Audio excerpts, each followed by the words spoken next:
ప్రభువునందు ప్రియమైనటువంటి దేవుని బిడ్డలారా, ఉదయకాల సమయం మరొకసారి మిమ్మల్ని అందరినీ కలుసుకోవడానికి దేవుడి రీతిగా అనుగ్రహించిన కృపను బట్టి దేవుని నామానికి ఘనత మహిమ ప్రభావాలు చెల్లిస్తున్నాను, కృతజ్ఞతాస్తుతులు చెల్లిస్తున్నాను. మరి ఉదయకాల సమయంలో గతంలో మనం ధ్యానించినట్లుగా ఆది కాండము మొదటి నుంచి కూడా మన ధ్యానాలు ఉంటాయని మనం అనుకున్న రీతిగా 4 అధ్యాయాల వరకు మనం ధ్యానించడం జరిగింది. అటు రీతిగానే ఈ దినము మరి 5వ అధ్యాయం నుండి మొదలు పెట్టబోతున్నాము మన ధ్యానము. మరి ఈ ధ్యానం కంటే ముందుగా ఒక చిన్న పాట, దానికంటే ముందుగా మరి చిన్న ప్రార్థనతోటి ఈ యొక్క ధ్యానమును ప్రారంభిద్దాం. పరమందాసీనుడైన మా ప్రియ పరలోకపు తండ్రి, ఉదయకాల సమయంలో ప్రభువా మీ పాదముల చెంత చేరి మీ వాక్యమును ధ్యానిస్తుండగా నాయన కావలసినటువంటి మీ యొక్క సహాయమును మెండుగా దయచేయండి. మీ మాటలను వినిపింపచేయండి అయ్యా. మరి వింటున్నటువంటి ప్రతి బిడ్డను నాయన దాన్ని గ్రహించుకొని మరి మీ వాక్య సత్యములను గ్రహించుకొని వాటిని వారి జీవితంలోకి అన్వయించుకొని అటు రీతిగా మీ మేళ్లకు మీ దీవెనలకు పాత్రలో ఉన్నట్లుగా దీవించమని, వింటున్న ప్రతి ఒక్క బిడ్డని జ్ఞాపకం చేసుకోమని, వారి యొక్క ప్రతి అవసరాన్ని మీ నామములో తీర్చమని, మీ నిండైన మెండైన దేవుని ప్రతి ఒక్కరి మీద ఉంచమని, ఇదిగో మీ నోటికి బోరగా వాడుకుంటున్నటువంటి నన్ను కూడా దీవించి ఆశీర్వదించమని ఉదయకాల సమయం మీ కృపాహస్తాలకు అప్పగించుకుంటూ మనవులు ప్రభువును ప్రియకుమారుడు రక్షకుడైనటువంటి యేసయ్య నామములో అడిగి వేడుచున్నాను తండ్రి, ఆమేన్ ఆమేన్. ఆంధ్ర క్రైస్తవ కీర్తన పుస్తకంలో నుండి 6వ పాట పాడుకుందాం. భీకరుండవు మా యెహోవా పీఠమెదుటన్ గూడరే, ఏకమై సాష్టాంగపడి సర్వేశ్వరుని గొని ఆడరే. భీకరుండవు మా యెహోవా పీఠమెదుటన్ గూడరే,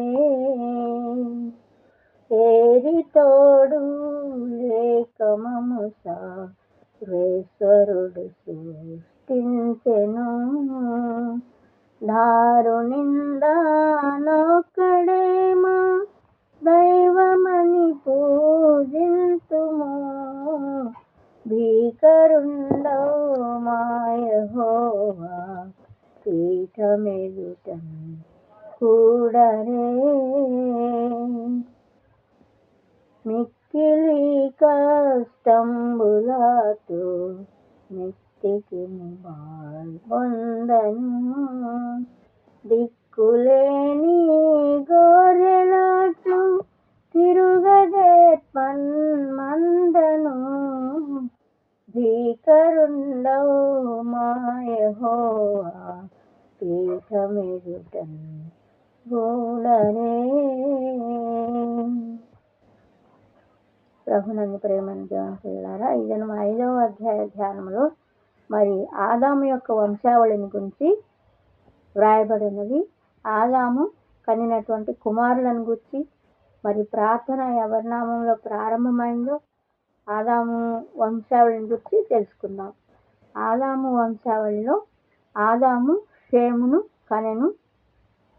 మామూలుగా అయితే ఆదాము మొదటి సంతానముగా మరి కయ్యూను హేబెల్ను కన్నారు.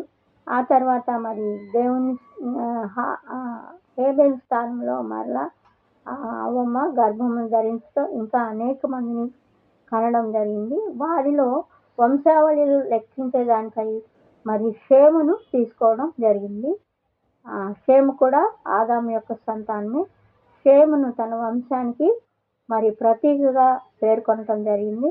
షేము ఆదాము యొక్క కుమారుడు. షేము ఎనోషును కనెను.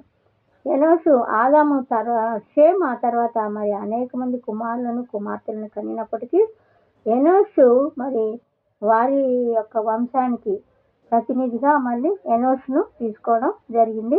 అటు రీతిగానే ఎనోష్ కూడా అనేక మంది కుమారులను కుమార్తెలను కనడం జరిగింది. వారిలో కేయినాను పేరును పేర్కొనడం జరిగింది. కేయినాను మరి మహలేలును కన్నట్లుగా, మహలేలు ఎరేదును కన్నట్లుగా, ఎరేదు మరి హానోకును కన్నట్లుగా, హానోకు మెతూషాలను కన్నట్లుగా, మెతూషాల లెమేకును కనినట్లుగా, లెమేకు మరి నోవహును కనినట్లుగా, మరి ఆదాము మొదలుకొని నోవహు వరకు తరములన్నీ 10 తరములుగా లెక్కించటం జరిగింది. అక్కడి నుండి మళ్ళీ నోవహు వంశావళి వస్తుంది. మరి ఎనోషు పుట్టినప్పుడు ఎనోషు పేరు మీద మరి దేవునికి ప్రార్థన చేయడం జరిగినట్లుగా మనము ఈ యొక్క అధ్యాయాల్లో మనం గమనించుకోవచ్చు. ఆది కాండము మరి 5వ అధ్యాయము చివరిలో మనం చూసినట్లయితే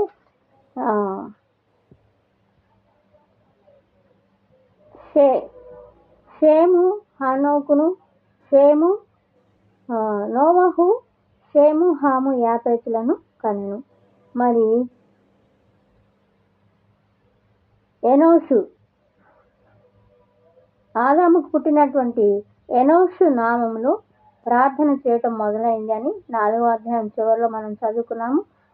5వ అధ్యాయం చివరిలో హనోకుకు పుట్టినటువంటి కుమారులతో షేము, హాము, యాపెతు అనేటువంటి వారితోటి మరి ఆ అధ్యాయం ముగించబడింది. 6వ అధ్యాయానికి వస్తే మరి యెహోవా నరులను సృజించినందుకు 2వ అధ్యాయంలో నరులను ఎంతగా ఇష్టపడి తను స్తుతించడానికి నరులను కలుగు చేసుకున్నాడో ఎంత ఇష్టంగా, మరి 6వ అధ్యాయం దగ్గరికి వచ్చేసరికి నరులను ఎందుకు కలుగు చేశాను ఆ భూమి మీద, వారు పుట్టినప్పటి నుండి వారి యొక్క హృదయ తలంపులన్నీ కూడా చెడ్డవిగా ఉన్నాయి అని చెప్పేసి మరి సంతాపపడినట్లుగా, హృదయంలో నొచ్చుకొనినట్లుగా మొదటి వచనం నుండి 5 వచనాలు మనం గమనిస్తే మరి ఈ విషయం మనకి అర్థమవుతుంది. 5వ వచనంలో నరుల చెడుదనము భూమి మీద గొప్పదని, వారి హృదయం యొక్క తలంపుల్లోని ఊహ అంతయు ఎల్లప్పుడూ కేవలము చెడ్డదని యెహోవా చూసి తాను భూమి మీద నరులను చేసినందుకు యెహోవా సంతాపము నుండి తన హృదయంలో నచ్చుకొనెను. ఎందుకు నచ్చుకున్నారని అంటే మరి ఆదాము నుండి నోవహు వరకు ఉన్నటువంటి 10 తరముల యొక్క పిల్లలు, మరి వారి వరకే మరి చూసుకుంటే అప్పటికే మరి నోవహు కాలంకే భూమి అంతా కూడా మరి పాపం చేత క్రింది వచనాల్లో మనం గమనించినట్లయితే యెహోవా దేవుడు మాట్లాడుతున్నాడు. భూమి అంతా కూడా పాపం చేత పట్టబడిందని, ఆ పాపమును ఆయన భరించలేనంతగా ఉన్నదని తను భూమి మీద నరులను సృజించినందుకు ఎంతగానో సంతాపపడి మరి తిరిగి ఏ విధంగా దీన్నంతటిని పవిత్రపరచాలి, దీన్నంతటిని ప్రక్షాళన చేయాలని అనుకొని తలంచినటువంటి దేవుడు మరి 40 దినములు జలప్రళయము ద్వారా మరి భూమి మీద తను సృజించినటువంటివి ఏవి కూడా మిగలకుండా పశుపక్షాదులతో సహా సమస్తమును మరి జలప్రళయంతో కొట్టుకొని పోతేనే ఈ భూమి తిరిగి పవిత్రపరచబడుతుంది, పాపమంతా కొట్టివేయబడుతుందని దేవుడు తలంచి అట్టి రీతిగా మరి భూమి మీదకి జలప్రళయం తప్పించటం జరిగింది. అయితే ఆయన నొచ్చుకొనిన తర్వాత జలప్రళయం ద్వారా భూమి మీద నుండకుండా తుడిచివేయుదును, ఏలయనగా నేను వారిని సృష్టించినందుకు సంతాపం నుండి ఉన్నాను అని బాధపడుతూ మరి నోవహును ఒకసారి జ్ఞాపకం చేసుకున్నట్లుగా మనం చూస్తాము. ఆ తరం నోవహు వంశావళి షేము, హాము, యాపెతు. నోవహు నీతిపరుడును తన తరము వారిలో నిందారహితుడునై ఉండెను. నోవహు దగ్గరికి వచ్చేసరికి 10వ తరము, తన తరము వారిలో ఆయన యెహోవా దృష్టికి నిందారహితుడును, మరి తన జీవితాన్ని దేవునికి ఇష్టమైన రీతిలో మరి నడిచినట్లుగా కూడా మనము చూస్తున్నాము. మరి నోవహు దేవునితో కూడా మనకి హనోకు అను ఏలియా దేవునితో నడిచినట్లుగా, హనోకు దేవునితో నడిచినట్లుగా అటు రీతిగానే ఏలియాను దేవుడు సజీవునిగానే కొనిపోయినట్లుగా మనం చూస్తాము. నోవహు కూడా తన తరము వారిలో నిందారహితుడుగా ఉండి మరి 10వ వచనంలో నోవహు దేవునితో కూడా నడిచిన వాడు అని మనము చూస్తాము. దేవునితో నడిచే అంతటి భాగ్యాన్ని నోవహు కూడా పొందుకున్నాడు. అయితే ఆయన కుటుంబం మాత్రమే దేవుని దృష్టిలో నిందారహితులుగా ఉన్నారు కనుక మరి వారి యొక్క కుటుంబాన్ని బట్టి వారిని రక్షించను ఉద్దేశించి నోహుతో దేవుడు మాట్లాడుతున్నాడు. 40 దినాలకి మరి నేను 40 రోజులు భూమి మీదకి జలప్రళయం రప్పించబోతున్నాను గనుక వారి దేవుడు నోహుతో సమస్త శరీరుల మూలముగా భూమి బలత్కారముతో నిండి ఉన్నది గనుక నా సన్నిధిని వారి అంతము వచ్చినది. ఇదిగో వారిని భూమితో కూడా నాశనము చేయుదును. వారిని భూమితో పాటుగా నాశనం ఏ మనుషుల్ని, ఏ నరులనైతే నేను సృజించానో, ఏ భూమినైతే నేను కలుగు చేశానో, మరి భూమి మీద ఉన్నటువంటి సమస్తమును కూడా తిరిగి పవిత్రపరచడానికి నేను ఉద్దేశించాను గనుక ఈ ఒక్కసారికి దానిని అంతము చేస్తాను.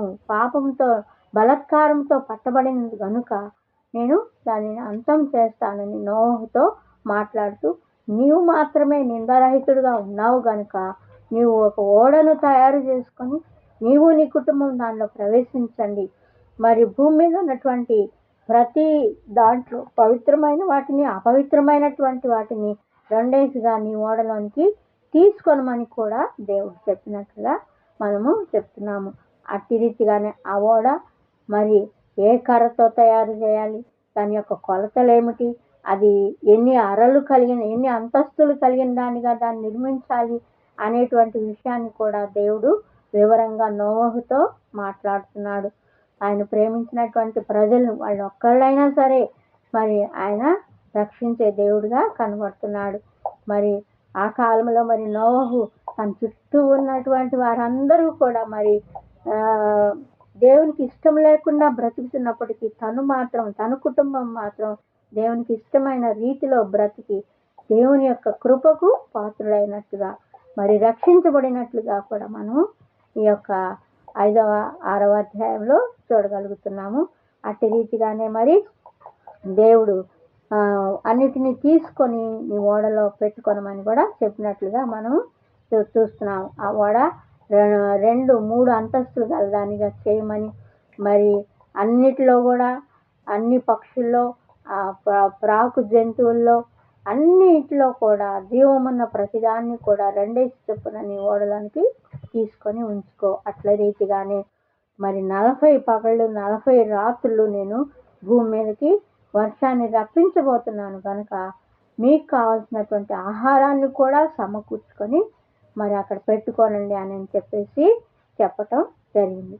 మరి దేవుడు ఏదైతే చెప్పాడో, దేవుడు అతనికి ఆజ్ఞాపించిన ప్రకారము యావత్తు అంటే ఆయన ఏదైతే చెప్పాడో మరి తూచ తప్పకుండా ఆయన చెప్పినటువంటి ప్రతి మాటను కూడా నోవహు నెరవేర్చినట్లుగా, యావత్తు అంటే సమస్తము దేవుడు అతనికి ఏమని ఆజ్ఞాపించాడో నోవహుకు అట్టిది ఆయన తూచ తప్పకుండా మరి జరిగించినట్లుగా మనము చూస్తున్నాం. ప్రియులారా, ఈ బైబిల్లో 6వ అధ్యాయం ద్వారా అట్టి రీతిగానే మరి 7వ అధ్యాయంలో కూడా మరొకసారి యెహోవా నోవహుతో మాట్లాడుతున్నాడు. యెహోవా, ఈ తరం వారిలో నీవే నా ఎదుట నీతిమంతుడివై ఉండుట చూచితిని గనుక నీవును నీ ఇంటి వారును ఓడలో ప్రవేశించుడి.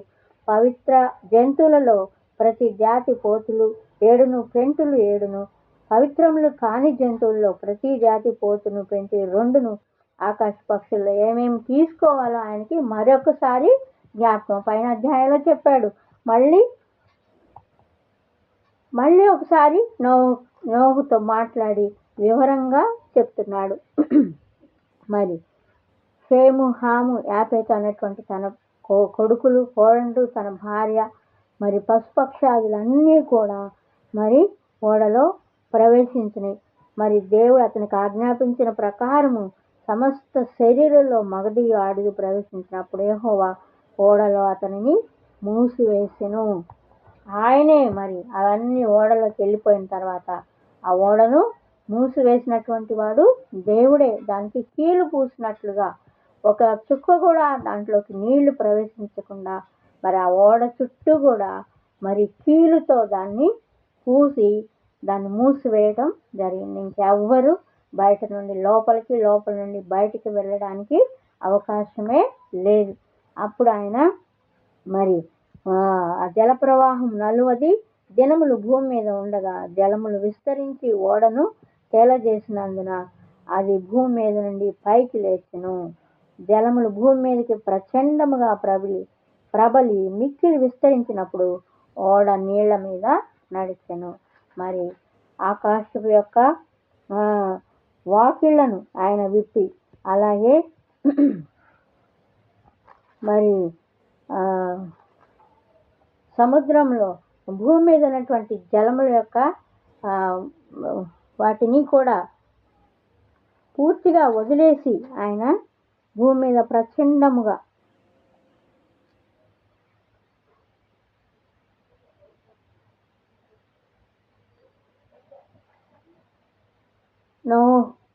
మహాగాధ జలముల ఊటలన్నీ ఆ దినమందే విడువబడెను. 6వ అధ్యాయంలో, అంటే నేను టూకీగా చెప్పగలను, కానీ మీరు తిరిగి ఈ మాటలన్నీ బైబిల్లో ఉన్నవా లేవా అని మీరు మరి దాన్ని పరిశీలన చేస్తూ చదువుకున్నప్పుడు మీకు ఏ వచనంలో ఏ మాట ఉంది అని తెలియజేయబడాలని నేను ఇటు రీతిగా దీనిని తెలియజేస్తున్నాను. 7 దినములైన తర్వాత ఆ ప్రవాహ జలములు భూమి మీదకి వచ్చెను.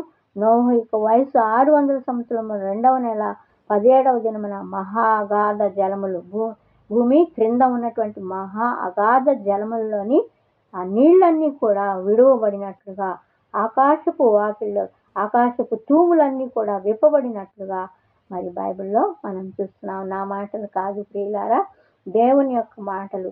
బైబిల్లో ఉన్నటువంటి ప్రతి మాట మరి నేను దేవుని యొక్క నడిపింపు ద్వారా మీకు తెలియజేస్తున్నాను. ఈ మాటలు మాట్లాడుతుంది నేను కాదని కూడా మీరు మరొకసారి గ్రహించుకోండి, గమనించుకోండి. దేవుని యొక్క వాక్యమును ధ్యానించండి. ప్రతి మాట కూడా దేవుని ద్వారా ఈ పరిశుద్ధ గ్రంథములో మరి మనకి ఇవ్వబడింది కనుక, ఈ పరిశుద్ధ గ్రంథము ద్వారా మనకి ఇవ్వబడింది కనుక మొదటి నుండి కూడా మరి దాన్ని అధ్యయనం చేస్తూ మనం మరి ఇంకా బాగా నేర్చుకోవాలని మరి మొదటి నుండి మనం చెప్పుకుంటున్నట్లుగా మరి బైబిల్ ఎంత చదివినా, ఎన్ని మార్లు చదివినా అది నిత్య నూతనముగా ఏదో ఒక అంశం ద్వారా దేవుడు మనతో మాట్లాడతాడు. ఆయా పరిస్థితులు గుండా మనం వెళుతున్నప్పుడు మరి ప్రతి ఒక్కరి కుటుంబాల్లో కూడా ఆయా పరిస్థితులు నెలకొని ఉంటాయి కనుక ఆయా పరిస్థితుల ద్వారా దేవుడు మన ఆయా వాక్యముల ద్వారా దేవుడు మనతో మాట్లాడి మనల్ని ధైర్యపరుస్తాడు, మనల్ని ఓదారుస్తాడు, మనకు అండగా నిలబడతాడు. మరి అన్ని విషయాల్లో కూడా దేవుని నడిపింపు చేత మనం నడిపింపబడాలన్నటువంటి ఉద్దేశంతో మరి రీతిగా మనము ఈ ధ్యానాన్ని కొనసాగిస్తున్నాము. మరి ఆ 40 దినాలు కూడా ప్రచండమైనటువంటి ఆ పర్వతాలన్నీ మునిగిపోయినట్లుగా, ఓడ దాని మీద తేలుతున్నట్లుగా, క్షేమకరమైన ఓడలో ఉన్నటువంటి వాళ్ళందరూ ఎంత గొప్ప జలప్రళయం వచ్చినప్పటికీ కూడా మరి నిర్భయంగా ఆ ఓడలో వాళ్ళు ఉన్నట్లుగా మనము గమనించగలుగుతాం. దేవుని ఏర్పాట్లు అంత గొప్పగా ఉంటాయి. మరి అంతకు ముందుగానే ఆయన చెప్పినట్లుగా ఇది రాబోతుందని ఆ సమయం కూడా మరి 6వ అధ్యాయంలో తెలియజేయటం జరిగింది.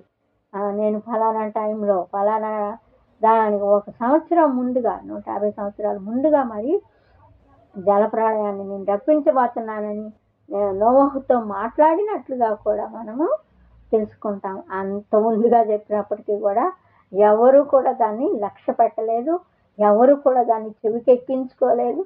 మరి నోవహు మాత్రం తను పుట్టినప్పటి నుంచి దేవునికి ఏ రీతిగా విధేయుడు అన్నాడో, నోవహు జలప్రళయం గురించి మాట్లాడినప్పుడు ఏమేమి చేయమన్నాడో ఆజ్ఞాపించినప్పుడు కూడా అంతే విధేయతను ప్రదర్శించాడు. దేవుని మాటను మరి అనుసరించి తన కుటుంబం కూడా మరి రక్షించబడినట్లుగా ఆ గొప్ప జలప్రళయంలో మరి భూమి మీద చిన్న చీమ కూడా మిగలకుండా, చిన్న పెద్ద భూమి మీద నివసిస్తున్న ప్రతి ప్రాణి కూడా మరి నశించిపోయింది. కానీ ఎంత ధన్యత ప్రియులారా, మరి నోహు మాత్రమే ఆ ఓడలో మిగిలి ఉండటం, అతని కుటుంబం, అతను మరి దేవుడు ఏర్పరిచినటువంటి ఆ పశుపక్షాదులు ఆ ఓడలో రక్షించబడ్డాయి. ఎంత ధన్యమైనటువంటి సంగతి, ఎంత మేలుకరమైనటువంటి సంగతి, ఎంత మేలు కలుగు చేసేది. దేవుడు ఎప్పుడు మంచి చేసేటువంటి వాడు, దేవుడు మంచివాడైన దేవుడు లోకమును ఎంతో ప్రేమించాడు. ఆయన తన అద్వితీయ కుమారునిగా పుట్టిన వాని సమస్తమును కలుగుతుంది. అద్వితీయ కుమారుని లోకానికి ఇచ్చారు. ఆ విషయాలన్నీ కూడా మనము నేర్చుకుంటూ వస్తాము.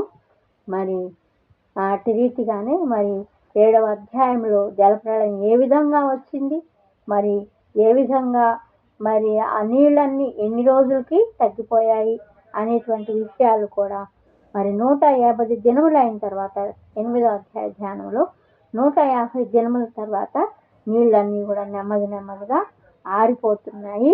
మరి ఆ నీళ్లు ఆరే కొంది మళ్ళీ పడవ నెమ్మదిగా కిందకి దిగుతూ వస్తుంది కనుక నోవహు కూడా ఓడ కప్పు తీసి చూసినప్పుడు నేల ఆరి ఉండెను. 2వ నెల 27వ దినమున భూమి ఎండి ఉండెను. తను కలుగు చేసినటువంటి జలప్రళయం నుండి 2వ నెల మరి జలప్రళయం తర్వాత అది నీళ్ళన్నీ తగ్గిపోయిన తర్వాత మరి తిరిగి భూమి మీదకి ఆ ఓడ నెమ్మదిగా దిగుతూ వచ్చింది. అప్పుడు దేవుడు, నీవును నీతో కూడా నీ భార్య నీ కుమారుని కోడండ్రును ఓడల నుండి బయటికి రండి.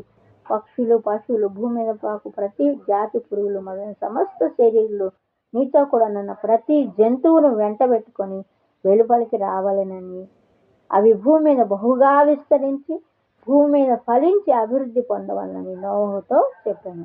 కాబట్టి నోవహు అతనితో కూడా అతని కుమారులను అతని భార్య కోడండ్రును బయటికి వచ్చి ప్రతి జంతువును అన్ని మళ్ళీ తిరిగి తను 2వ మారు మరి భూమి మీదకి నరులను ప్రవేశపెట్టినట్లుగా నోవహును ప్రవేశపెడుతున్నాడు. భూమి అంతా కూడా మొదటిసారి తాను కలుగు చేసినటువంటి భూమి మీద ఉన్నటువంటి సమస్తాన్ని జలప్రళయం ద్వారా నశింపచేస్తాడు. ఉన్నటువంటి భూమి మీద ఏ బలాత్కారం అయితే నిండి ఉన్నదో, ఏ బలాత్కారం ఏ పాపం చేత అయితే భూమి పట్టబడిందో దాన్ని అంతటినీ కొట్టివేసి మరలా 2వసారి తిరిగి నోవహు ద్వారా మరి పాపరహితమైనటువంటి మరి యొక్క నూతన సృష్టికి ఆరంభము జరిగినట్లుగా మనము 8వ అధ్యాయంలో గ్రహిస్తున్నాము.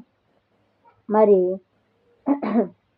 ఓడలో ఉన్నటువంటి అప్పుడు నోవహు యెహోవాకు బలిపీఠం కట్టి పవిత్ర జంతువులన్నిటిలో పవిత్ర పక్షులన్నిటిలో కొన్ని తీసి ఆ బలిపీఠం మీద దహన బలి అర్పించెను.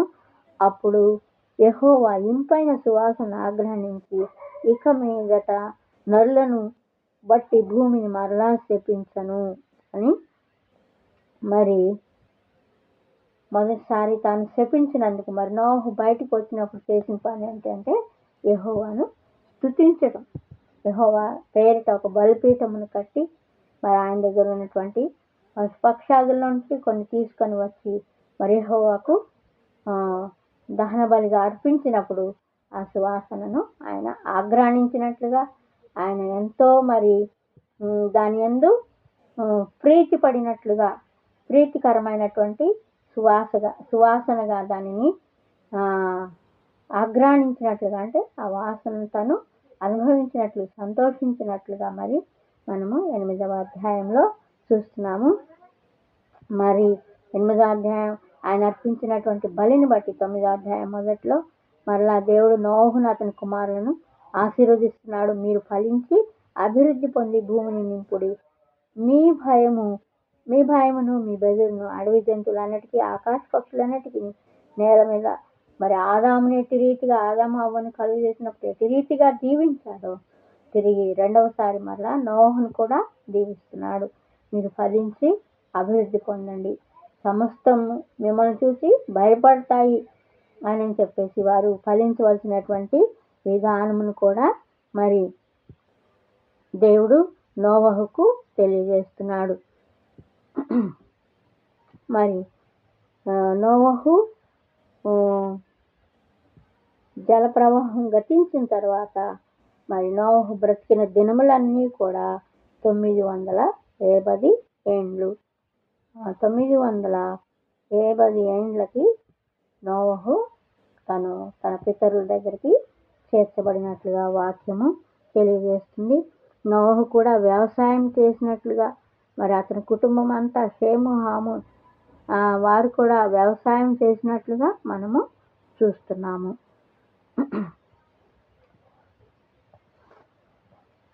ఇంతవరకు మరి బైబిల్ ధ్యానం 10 అధ్యాయాల వరకు మనం కొనసాగించాము. మరి తిరిగి రేపటి ధ్యానములో 11వ అధ్యాయం నుంచి మనము ధ్యానించుకుంటాము ప్రియులారా. మరి ఇది ఇంతటితోటి ముగించబడింది. ఈ వాక్య ధ్యానం ఇంతటితో ముగించబడింది. మరొకసారి మనము కలుసుకున్నప్పుడు తిరిగి మరి 11వ అధ్యాయం నుంచి మనము ధ్యానము మొదలు పెడతాము. గతంలో చెప్పినట్లుగా మీరు ప్రతి వచనాన్ని, ప్రతి అధ్యాయాన్ని, ప్రతి వచనాన్ని మీరు క్షుణ్ణంగా చదివి మరి తద్వారా చదువుతున్నప్పుడే మీకు అందులోని విషయాలు అర్థమవుతూ ఉంటాయి. మీరు ఎక్కడన్నా కానీ మరి మీ కుటుంబంలో బడవలసినటువంటి వారైతే ఆ వాక్యం మీరు ధ్యానిస్తున్నప్పుడే మీకున్నటువంటి మరి ఆ దిగులు బాధలు అన్నీ పోయి ఏవైతే ఎట్టి స్థితిలో మీరున్నారో నాకైతే తెలియదు, కానీ మీ స్థితిని ఎరిగిన వాడు దేవుడు కనుక ఆయా వాక్య భాగాల ద్వారా మీతో మాట్లాడి మిమ్మల్ని ఆదరించి మీ కుటుంబాల పక్షంగా దేవుడు మేలు చేసేటువంటి వాడుగా ఉంటాడు కనుక ఇంతగా మీకు చెప్పటం జరుగుతుంది. చిన్న ప్రార్థనతోటి మరి ఈ ధ్యానాన్ని ముగించుకుందాం. పరమందు ఆసనుడమైనటువంటి మా ప్రియ పరలోకపు తండ్రి, మరి మీ పరిశుద్ధ గ్రంథము నుండి మరికొన్ని అంశములను ఆయన మేము ధ్యానించుకోవడానికి ఈ దినం మీరు ఇచ్చినటువంటి సమయాన్ని బట్టి మీకే స్తుతులు చెల్లించుకుంటున్నాను తండ్రి. అటు రీతిగా వినినటువంటి ప్రతి బిడ్డను కూడా మీరు జ్ఞాపకం చేసుకోండి.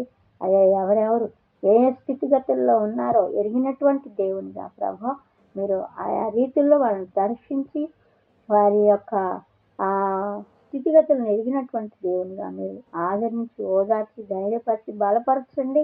కావాల్సినటువంటి సహాయాన్ని నిండుగా మెండుగా ప్రతి బిడ్డకి దయచేయమని అయ్యా ఇదిగో ఈ యొక్క వీడియో ద్వారా మాట్లాడుతున్నటువంటి నన్ను కూడా జ్ఞాపకం చేసుకొని నన్ను కూడా దీవించి ఆశీర్వదించమని, ధైర్యపరచమని, బలపరచమని, ఇంకా అనేక విషయాలు మరి బిడ్డలతో మాట్లాడడానికి కావాల్సిన శక్తిని, బలాన్ని నాకు కూడా దయచేయమని మన సమస్త మహిమ, ఘనత, ప్రభావాలు ప్రభువును ప్రియకుమారుడు రక్షకుడైనటువంటి యేసయ్య నామమున అర్పించి మనవలు ప్రభు ప్రియకుమారుడు రక్షకుడైనటువంటి యేసయ్య నామమున అడిగి వేడుచున్నాను తండ్రి.